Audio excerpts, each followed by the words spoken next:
What's up, everybody? It's your boy Eric, aka Young God, coming to you in the Pink Dungeon, giving it to you real raw, rugged, and like the Breakfast Club said, we got a special guest in the building. But I'm letting him introduce himself. Who we got? Yeah, what's cracking? We got MC Eiht, man. For the people who might not know, the younger people might not know who MC Eiht is. Just tell them a little bit more about yourself. Yeah, shit, I've been around for a minute. Started out back in the days with my group, Compton's Most Wanted. It's a Compton thing, straight checking the music to drive by. We got two good hits growing up in the hood from Boys in the Hood.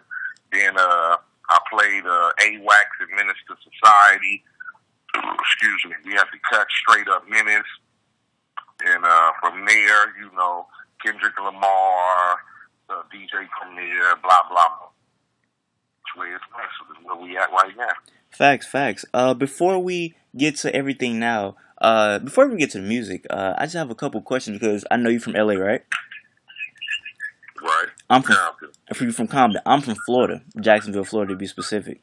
And I like to ask people this. I like to ask people this that I interview from LA because I always say that like niggas from Florida, we can't like relate to niggas up north because it just seems like they almost like a different breed of black people. It's really weird, like talking to people from up north. But when I talk to people from LA, it's almost like y'all are cousins or some shit. So from you being, the OG from LA, I'm pretty sure you've been to Florida before. Have you ever been to Florida and noticed this? Like, or do you connect with people better in New York?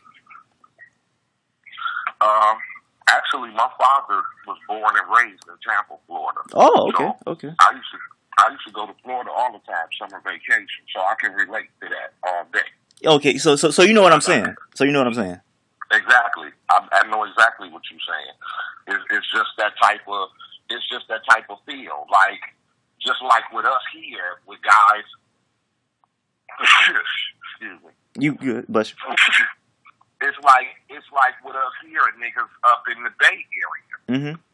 Even though we all Cali, Southern Cali has a different flavor than Northern Cali. But then we relate to different niggas in other states. Like, I relate to niggas in Florida good. I relate to niggas in Chicago good. Yep, Chicago.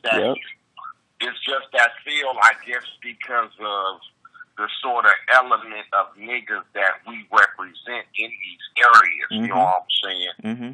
It's with New York, New York has always been a different thing. So it's kind of hard for niggas to be playing outside of New York if you're not in that surrounding area, the boroughs, Philly, Baltimore, whatever. But for us, yeah, I think it was just a southern draw because a lot of southern people migrated to the motherfucking west. You know what I'm saying? Yep. I agree. It's like my mom's is from Mississippi and my dad is from Tampa, Florida. So, I got two southern people who migrated to the West Coast, but I still kept southern roots because every summer I would go to either Tampa or Gulfport, Mississippi for summer vacation. So you was already raised in the South, so you already was based and rooted. Yeah, I was raised in if I wasn't in Tampa during the summer, from the time I was about 8 or 9, it was either Gulfport, Mississippi, or it was Tampa, Florida, is where I spent my summers. So I definitely can relate to all of that because basically I was raised as like a southern kid. That's crazy. You also bring up Chicago because that's another place that I say that I feel like I've never been to Chicago, but I've like seen a medical people and I'm like, damn, like they seem like they're a Florida nigga. So that's crazy to bring up Chicago too because I also feel like they can relate with us. So I'm glad that I'm not the only one that see that. Right. Exactly, but like I said, when you've been there and you've seen and witnessed, and you got family and cousins or whatever from those places, and your parents were born there, it's kind of hard to forget your southern drawl. You know what I'm saying? Yeah. And I think I got a lot. I think I kept a lot of that within my father. A lot of dudes when I would travel, go on the road or shit, motherfuckers be like, "Where you from?" Because you don't seem like you from LA, the West Coast. They think you from somewhere else. I had to tell people, no, I was born and raised in Compton, but my mother was from Gulfport, Mississippi, which is deep south, and my father was from Tampa, Florida. So you can get that. I don't have West Coast parents. You know what I'm saying? Yeah. And to keep on going about just learning more about you as a person, I remember I was watching TV one day, and I was watching Ancient Aliens with Action Bronson, and I seen you was on there. So that just sparked a question for me. When you at home, when you not making music, not doing nothing too crazy, what are you watching on TV? Like, if you gotta watch something on TV, like what are some TV shows you like to watch? Man, I watch I DVRs Married with Children like it ain't shit. Man, Fire Show. That's a classic. That's a classic, man. That's my favorite show. Classic, man. People tell me I got 100 episodes of Married with Children, so that's my favorite show. I watch, man, I'm a channel flicker. You know, anything that catches my interest, I try to peep out. Ancient Aliens, I watched that, so I was interested. I knew Alchemist, so they brought me on the show, which was cool. But like, I'm a person who can sit here and watch some Married with Children, then turn on a documentary about some prison shit or some killing shit or some drug shit, and then I can flick the channel and watch some motherfucking old Good Times or Three's Company or some shit like that. I'm a channel surfer, so put it like that. Very, very classic stuff. I was actually having a conversation with somebody about we were talking about black culture, but not even when you're talking about like all these old shows. I guess you could mention Good Times. I feel like the '70s, it was like a special time. It was like everything was so natural, from our soul music to Good Times to Jefferson's. And I feel like when you compare that now to today, would you agree it's different? It's like if you compare the music or the TV shows, it doesn't have that feel to it. You know what I'm saying? I mean, because everything was kind of like, back in the 70s, we still had that home family type of, you get in trouble, your ass will get whooping, you better do good in school aspect of the straight and narrow. And I think, with the generation gap and shit, we kind of lost that when everything became about reality TV and, just front and center and live action. It took away from that element of TV because, I grew up in that era of Good Times and fucking the Cosby shows and just those good 70s shows, period. I don't want to just keep it on the black shows or whatever, because to me, all 70s programming to me was nostalgic. To be honest, it had a message in the programming. So nowadays everything is reality TV. Who fucking with who doing what, who got money, who don't, who going broke, who cheated on who. So it took away from the aspect of the family shit. That's a fact. Before we get off the TV shows, I would like to suggest 2 shows that you should watch, if you don't mind. For sure. Alright, so we got one show called 60 Days In. You ever heard of that? I've heard of that. I've seen that. Oh, you seen 60 Days In? It's good. Yeah. Like I tell you, I'm a channel surfer. Okay. I've seen 60 Days In. I think that's a good ass motherfucking show. Could you do that? I mean, definitely. But see, it'd be difficult for me to do it because motherfuckers know who I am. But I could pass for that, though. Yeah. Because seeing who I am still again, and niggas knowing I'm a street nigga or whatever, I could fit into that role. I might have to look into that. You might have to, man. I might got me a violation or something and got to come do 60 days with niggas in the county and shit.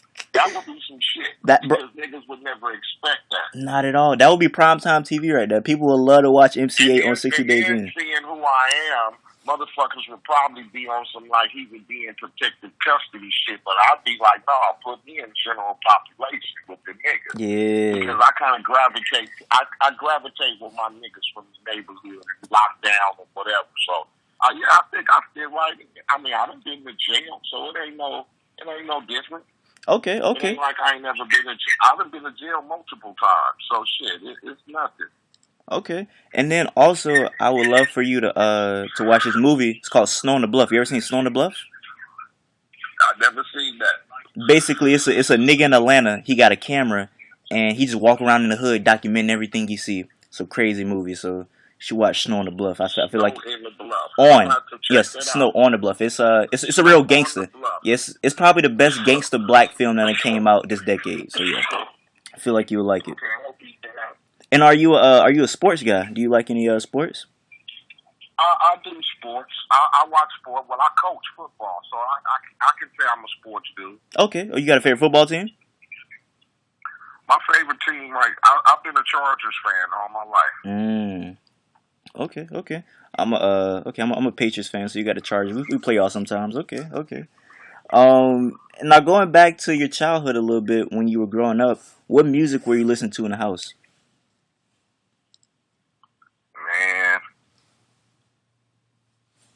Man, I grew up.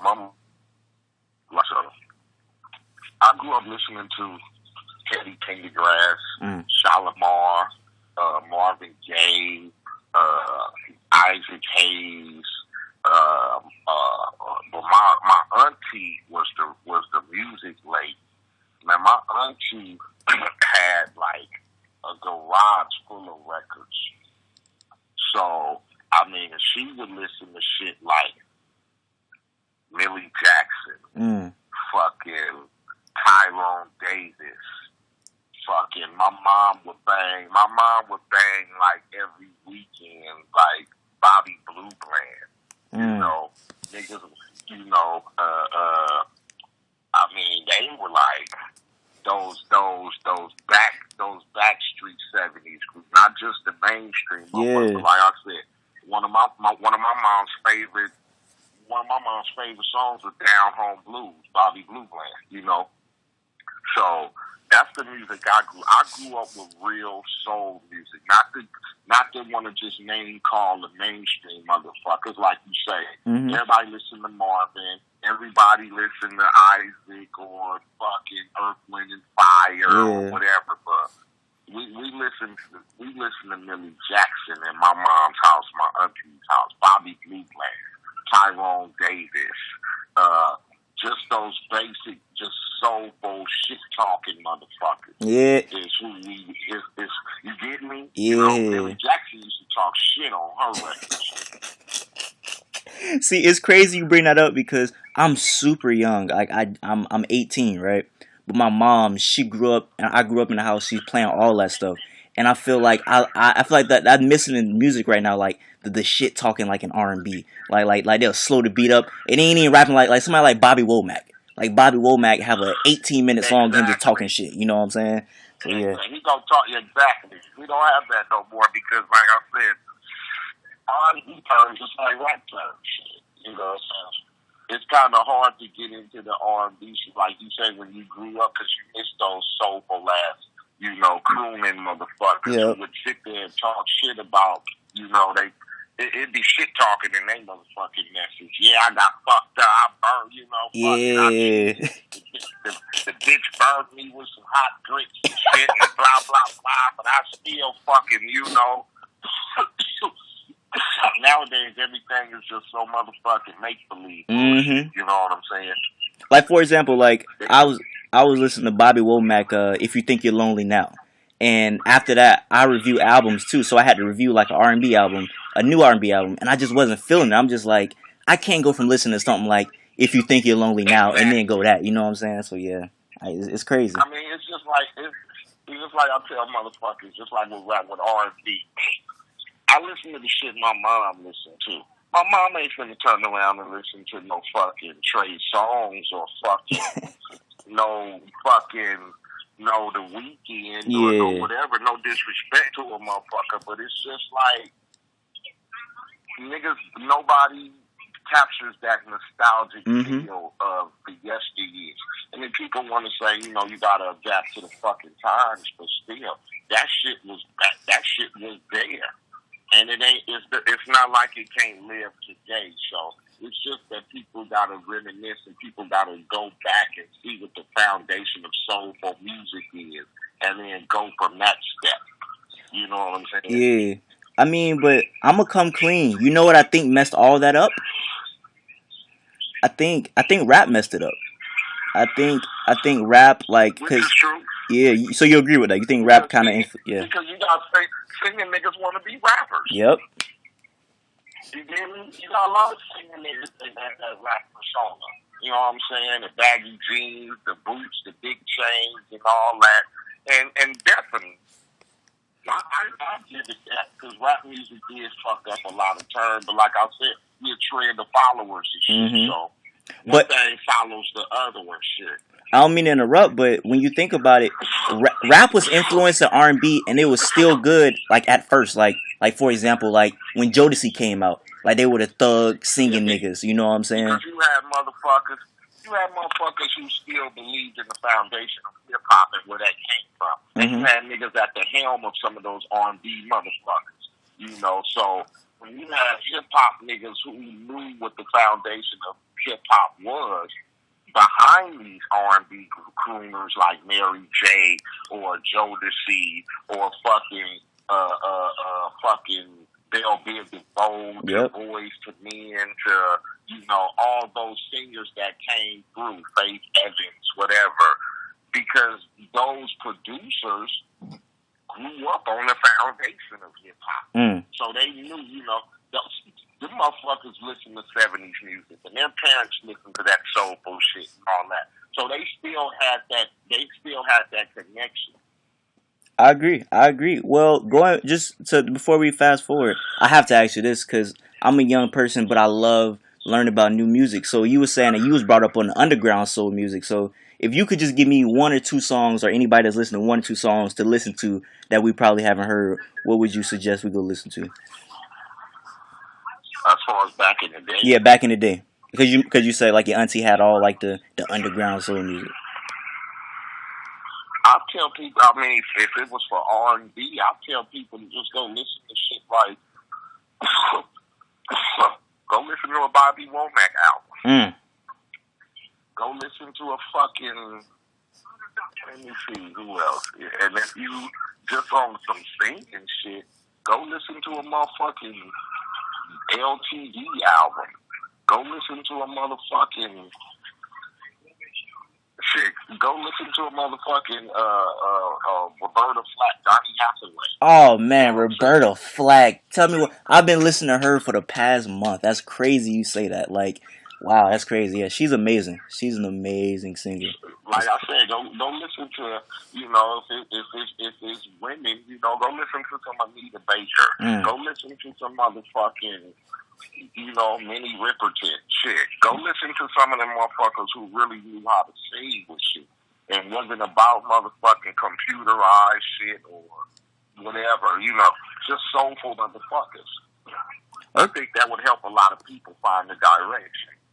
Okay, and speaking of like just old music and now production, you're a rapper, so when you're like trying to get on a beat, how do you feel about samples? Like, do you like sample driven beats, or are you not a fan?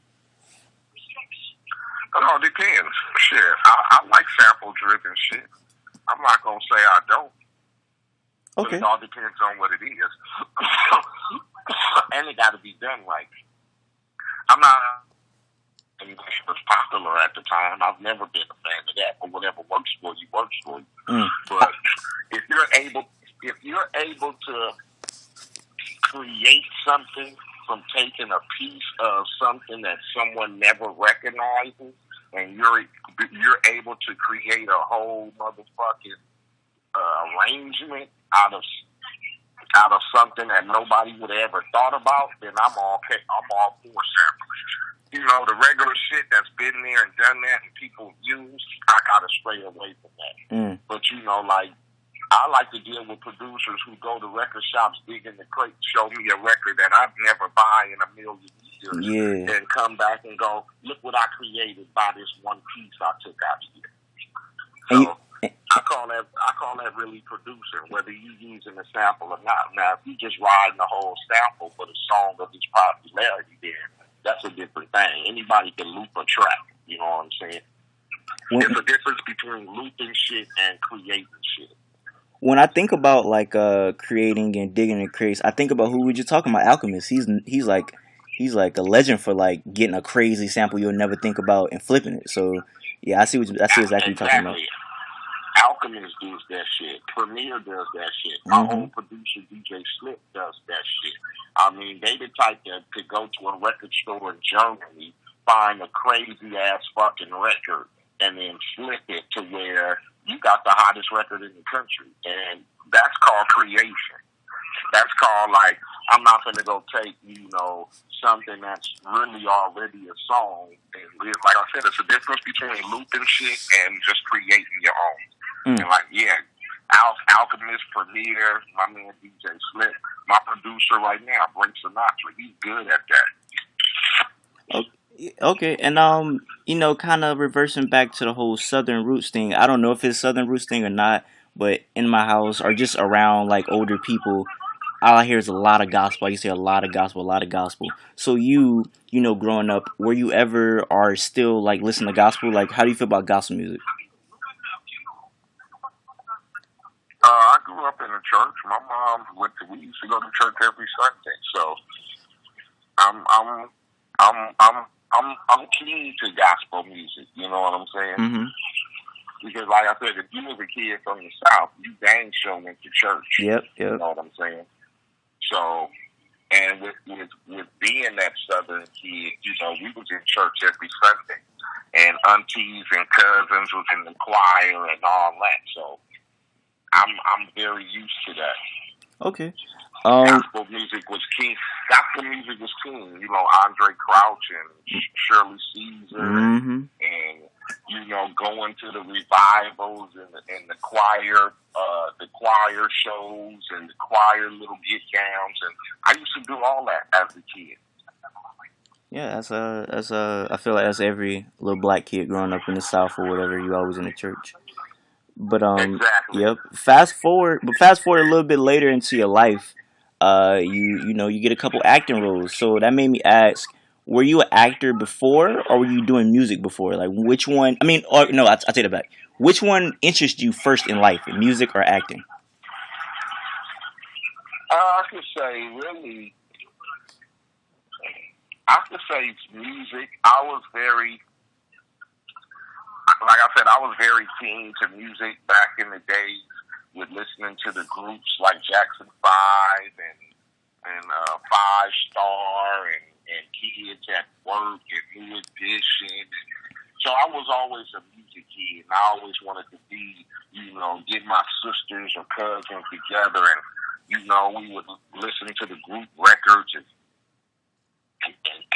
fucking play out, fucking groups, family groups and shit like that. So I was always inclined to want to get into music, but it was always just that fantasy, I guess, of any young kid wanting to have dreams of being a star or whatever. So, but when I started hearing rap music, when I heard like Sucker MCs from Run DMC, or when I heard Rapid Deep or Sparky V or UTFO or Grandmaster Flash, I started really getting into music.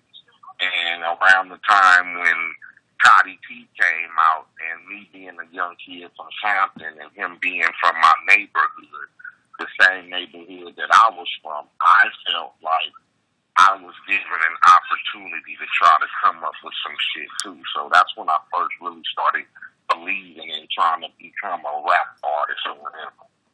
And then on that same note, what made you want to be an actor? Or what made you interested in doing that? Really, shit, just I have, seeing colors and seeing fucking boys in the hood. I never went out for a role or nothing, but I just felt like shit, I just felt like maybe, I could do that shit. When the time, an opportunity presented itself when the Hughes brothers called and was like, shit, we want to see if you could try to get the movie. I was all for it, shit. So I went down, read for it, but I never was like, yeah, I'm gonna go after acting or get an agent or anything like that. The opportunity presented itself, so I just felt like, fuck it, I can do that. So when shooting the movie, Menace to Society, like when you doing it, do you know it's a classic while you shooting it, or when you shooting it, you just thinking it's just another movie? I thought it was pretty. I thought it was gonna be a cult classic because looking at the success of Colors and Boys in the Hood in South Central, I felt it was a good storyline. You know what I'm saying? So did I know it was going to be as big as it was? No, but I always felt confident about the movie. Okay, yeah, because I always feel like when you creating a classic, it's come for music, anything like art wise. When you creating a classic, you don't know it's a classic at the time. You just think it's a good piece of art, but you don't think it's going to be like how you say how it was. So I understand what you're saying. Exactly. Yep. Well, now that you have did a couple films here and there, I know sometimes like I'm into like my comedy stuff. So when I see somebody like doing something, I'm like, I could have did that joke way better. So when you look at movies, do you ever come across a movie and you're like, I could have played that role way better than he did? Uh, no, I never take that away from the motherfucker, whether they did good or whatever. For me, music has always been my first thing, so I never considered myself, so to speak, actor. So I felt like I was an artist who was given an opportunity to perform in a movie, and I hit it off. But from there, I never got the mind state to go, yeah, I'm an actor now, so I'm going to go after movies. And when I see somebody else playing a role that I figure that I could have did, I don't sit there and go, oh, man, I could have did that better, or I could have did, because I'm not an actor, but if people feel confident enough to give me an opportunity or a role that I can probably fit, or they think I could probably bring life to, then yeah, I'll go at it, but I don't ever sit up and go, oh, I could have played that part better, or I could have played that gangster role better, or I could have played that beat better, because if that was the case, they would have called me for it. Hey, you a humble guy, man. I would not be like you, man. I'd be like, nigga, I'll destroy that role. You saying they would have called you for it, so I respect you've been in the game for however many years and you still keep the humble. I feel like a lot of people, if they're in your position, they wouldn't be as humble as you. So it's kind of cool that you still keep that humble side of you. Well, I feel that shit. You can't be too arrogant. You can be confident in your abilities, but being arrogant is one thing, and confidence is another. And I'm confident in myself to where I feel I don't need to be as arrogant to produce that shit to other people. I mean, motherfuckers see what I do. They've seen the work that I've done or whatever, so I accept that. I'm never going to blast myself to a point to where I start being this arrogant-ass motherfucking artist who feel like I got to walk around with a stick up my ass and my nose up high. Mm-hmm. Because the fans make you. The people make you. You don't make that shit. You might put out a good record or whatever, but unless the fans spend their money, you don't get shit. You don't whatever. So you got to stay humble and grounded and shit and not think that you better than the next motherfucker. Even if you feel you are, people tell you are, you just appreciate the compliment and keep it pushing. That is great advice. That's great advice. And now I'm kind of moving off for the acting into your music. Like you were like popping in the '90s, so it's crazy. Like that's when you first started popping, and it's crazy because I don't really get to interview a lot of people that were like legends and was rapping in the '90s. So from your experience in the music game now back then, what would you say the differences are that you see now in the rap game versus back then in the '90s? Now, yeah. I mean, rap has turned for us in a difficult aspect to where, I mean, I did it back when I came up in the '90s. We did what people want to call gangster rap or whatever, but it seemed like we were more acceptable and we were more in agreement with what hip hop stood for, as far as the foundation and the creation and how to deliver music to the fans. Nowadays, it just seems like rap lost its substance today. You know what I'm saying? Mm-hmm. Today is just about, fucking bitches, Dracos, popping pills, and how much money you got. And we have braggadocious rappers in our days, My man LL tell you he was bad, or another niggas tell you they was nice on the mic or shit like that. But that was what the braggadocious came to. because you were 100% inclined, or you felt confident about your skills. So yeah, I brag to a motherfucker I can wrap him around a tree because I know I got rap skills. I didn't brag on my outfit, how high I could get from popping pills, or how much money I spent on my European car or my chains and shit. You know, that wasn't the braggadocious status, because after you do that type of shit, then your substance is nothing. Because now you can't come back and tell me some other shit when all you've been telling me is how much money you got and how many bitches you fucking. So I think we just had a different substance of how rap was accepted back in the days, and we demanded more from our rap artists. I would agree. It's crazy that you bring up the whole pills thing, because it's different. It's like people are zombies. Like our rappers are the drug users, not the drug sellers anymore. So it is very interesting. Yeah. We went from our rappers being the drug dealers, not to advocate it. Yeah. We went from our rappers being the drug dealers and telling you how they have to, you know, sell crack and dope to make ends meet and survive in the jungle, and how it infested our neighborhoods and fucked up parents and brothers and sisters and uncles and shit like that, to motherfuckers going, pop you a pill and you the shit. Take you a handful of pills and you the man. Pop you this and you the man. Pop this and pop that and you the boss, you know. So you absolutely right. All rappers went from the drug dealers to the drug users, and because some of the youth are blind to it, it makes it acceptable. You know what I'm saying? And the saddest thing about the whole thing is that the people listening to it, you know, like rappers in general are just cool people. So the people listening to it, they hear that and they be like, "Oh, he popping pills? It must be cool to pop pills." So now they got everybody else popping pills. So it's a downward spiral for everything. So you gotta be smart and inclined to go. We use this as a tool for entertainment, but as information too for the people who look to get information out of you niggas as rappers. Mm-hmm. And when your information to motherfuckers is all I like to do is pop pills and get high, then what kind of message you sending, or what you standing for, of something that we created over 30, 40 years ago. And it's a shame to see it go in this direction, to where we strived for this music, you know what I'm saying, for us to be able to have this shit. Because they didn't want us to have rap music, you know what I'm saying? They wanted it to be a fad of some come and go shit, or the kids like whatever. But we've come a long way and made a lot of money and a lot of lives and careers and jobs out of this shit.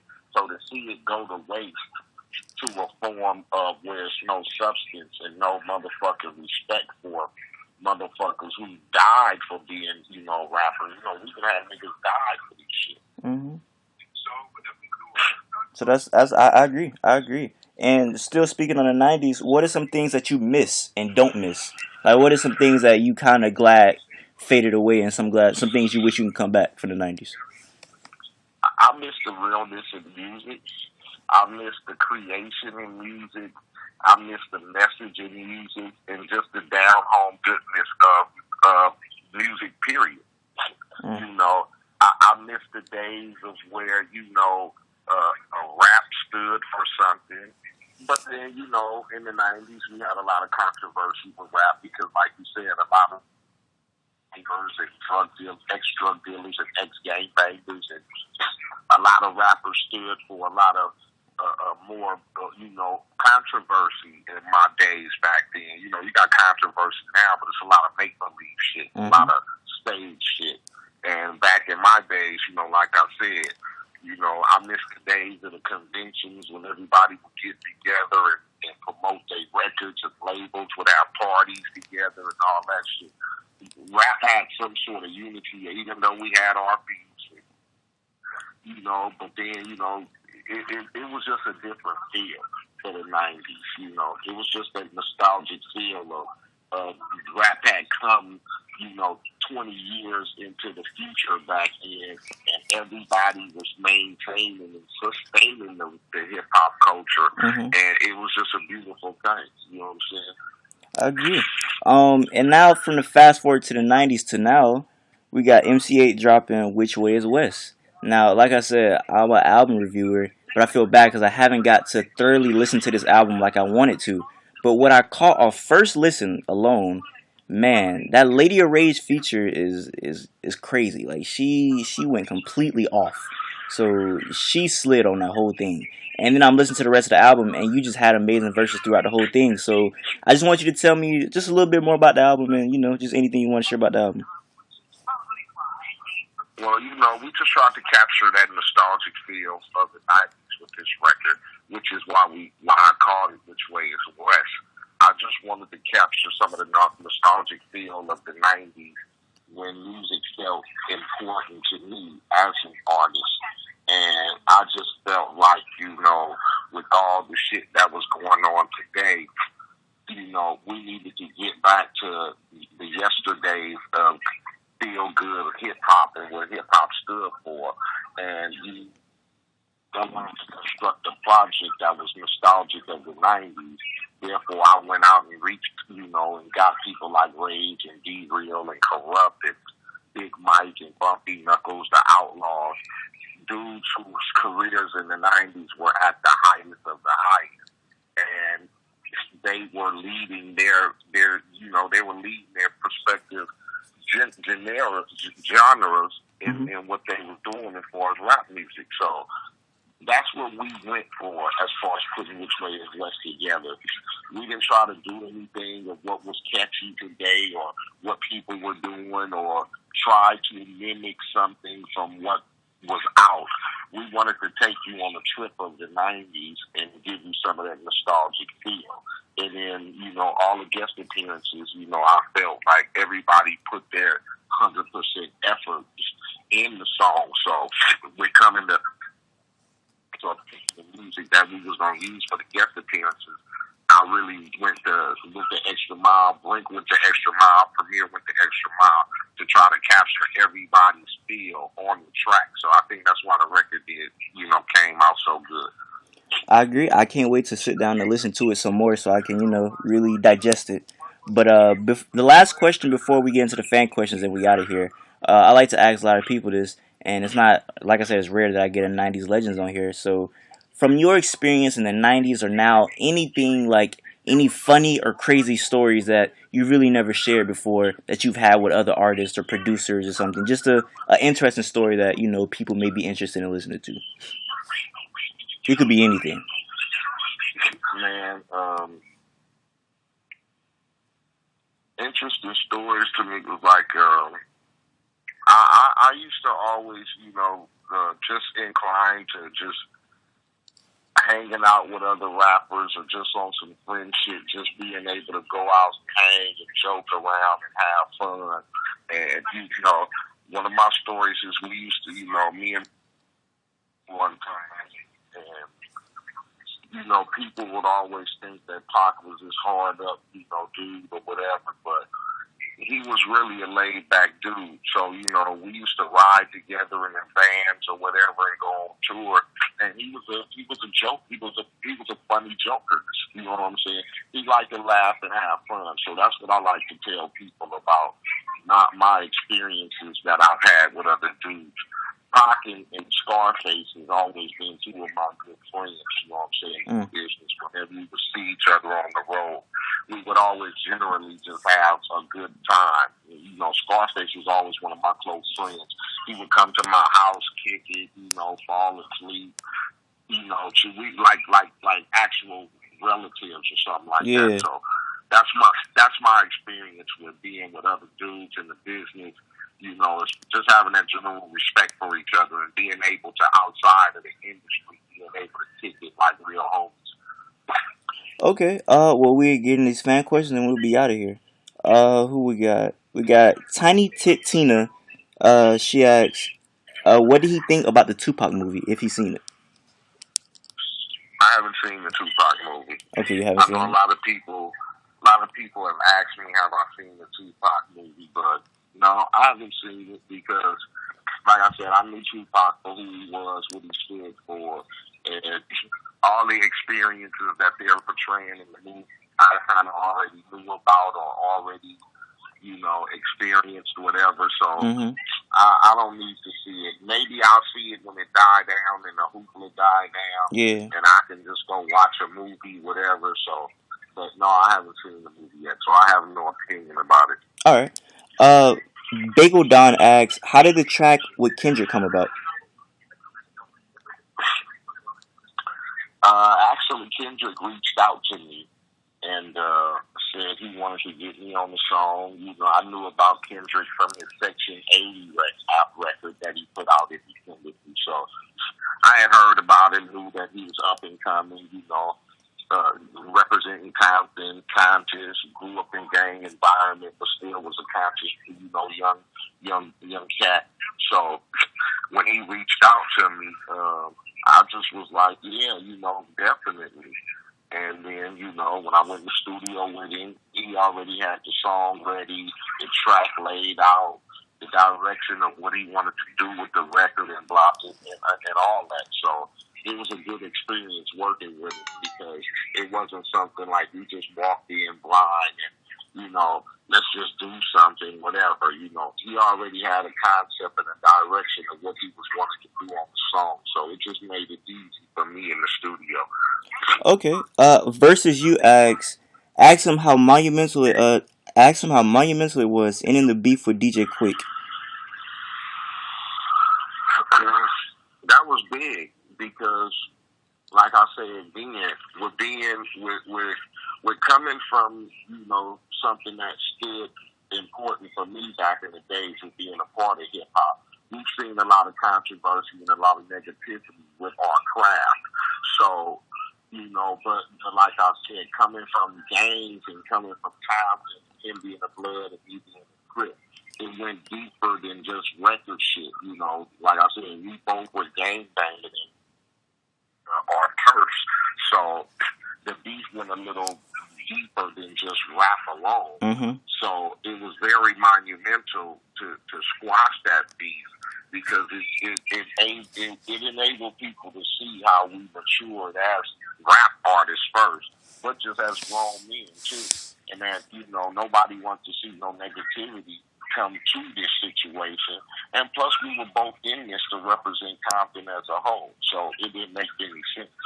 Okay. Wiggler ask him what he felt when he heard new artists coming up influenced by his sound. If he felt like if they felt like he were biting, or did you feel more accomplished as an artist? It all depends on, there's a thing as a paying respect to an artist, and then there's a thing of biting style. So it all depends on how you look at it. Have I influenced a lot of people to say jail and use the jail word? Of course. But I don't look at that as biting. I look at that as respect for those people looking to the origins of people, maybe they know where it came from or whatever. So I try to look at things in the positive and not on the negative shit with people, because you don't know what motherfuckers' intentions are. So I try to give niggas the benefit of the doubt. Okay. What else we got? Water Giver, he ask him does he regret making an album that is for the purpose of playing and setting the mood when committing a drive-by nowadays, now that he's older? No. Because that was my aspect at the time. I was a young gangbanger. Mm-hmm. So my music reflects what I was going through in my maturity process of growing up in Compton, being involved in the gang, being involved in gang activities and situations. So my message then was to inform motherfuckers on what we were doing and what life was for a 19-year-old kid growing up in Compton, gang banging and selling dope. I don't mean to cut you off. My fault, keep going, I'm sorry. Go ahead. No, I don't mean to cut you off, but it really bothers me when people kind of criticize rap when they're like, ooh, all they do is talk about killing people or shooting people, but what they fail to realize is that they don't know anything outside of that. Like, they're young, they could be 18, that was my life. Yeah. That was my life. I mean, shit, I grew up in the middle of gang banging in Compton. And at fucking 13 years old, I don't know nothing outside of Compton. Of course, I mean, I might have went to summer vacations in Florida and Tampa, but that was for 2 weeks. You know what I'm saying? Mm-hmm. When I get back, I'm still living in the middle of Compton. I gotta walk to school every day with niggas on the corner selling dope. I gotta walk past niggas who sweat you because you wear the wrong color. I gotta go to school and fight niggas because they from different territories than I'm going from. What do you expect? 80% of motherfuckers go through that living in where I grew up at. So it wasn't that I wanted to glorify killing motherfuckers or wearing blue or claiming a set, but this is a reflection of what I went through when I grew up from 12 years old to 21. This is what I saw because I had no opportunity outside of that. And it's just, you know, could you have been book smart and went to college and all that shit? Who knows? But my path did not present that to me. And did I have a mama that worked? Of course. My mom worked. Was my parents divorced? Yeah. Did my mom do everything for us that she could? Of course. But I still lived in the middle of gang infestation. Yep. So it was no way around it. And it was you either became or belonged or you got punked every day. You get me? So who wants to go through that shit? Yeah. Who wants to be a 12, 13-year-old kid coming home every day or going to school every day I agree. Sweated, getting chased home. After a minute, you're gonna either kill a motherfucker or you're gonna be punk or you're gonna be long. And that's the choices that a lot of young men in my area were faced with. You know what I'm saying? By the time I got from crawling and walking and getting out of diapers and riding a tricycle, it was gang banging. It was nothing else. Even if you played football, you was gang banging. Even if you played baseball, you was gang banging. Even if you played basketball, you was gang banging. You get me? Yeah. Because somebody around your circle, whether it was your sister, your mama, your daddy, your cousin, your friend next door, your whatever, they were banging. So you look dumb when you didn't do it.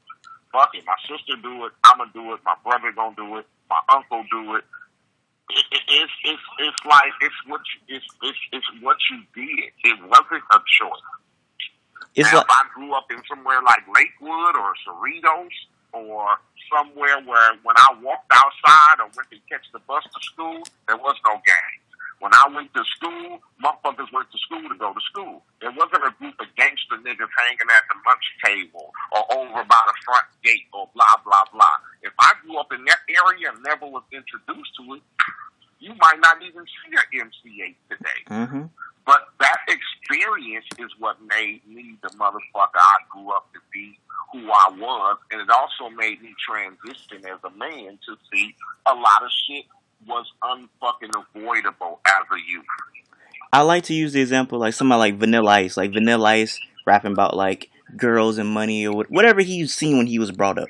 And then it's the same way somebody like you rapping about gang banging and dope and all that because that's what you seen when you grew up. Like you can't rap about anything that you don't know about. So it's not like you have to of your environment.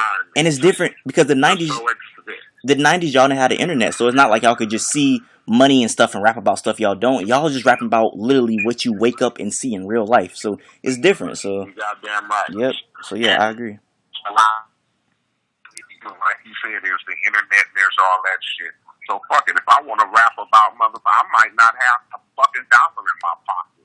But if I want to rap about I got platinum chains and $1 million and I pull up in the Euro whip and we be flossing with the bitches and all that, I could do that mess because a lot of this shit is make believe.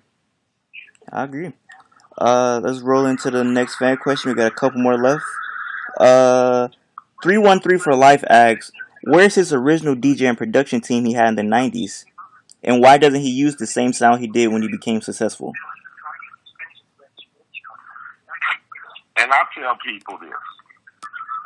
I get with people saying that a lot of people grew up on a certain sound with MC Eiht. You know, I did a lot of slow fucking movie type like you said, drive-by music. Mm-hmm. My music, because that was a reflection of who I was at the time. Who I was at the time was an 18, 19-year-old kid who was still gang-banging, who was still hanging in the neighborhood. I just was making records. So my music reflected what I was. I was a gangbanger.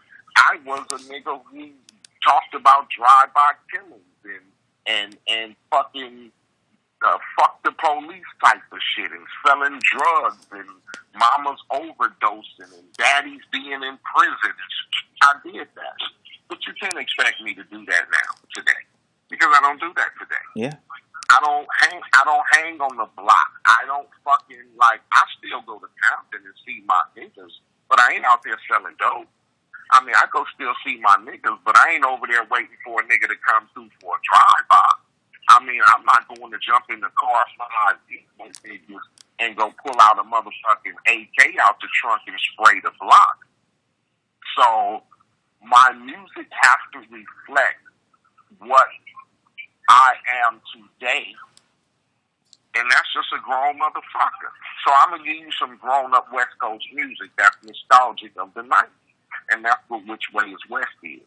If I'm trying to tell you how 3 of the homies went drive-by killing right now, then yeah, I'll be speaking on like I was speaking when I was dealing with that situation back then.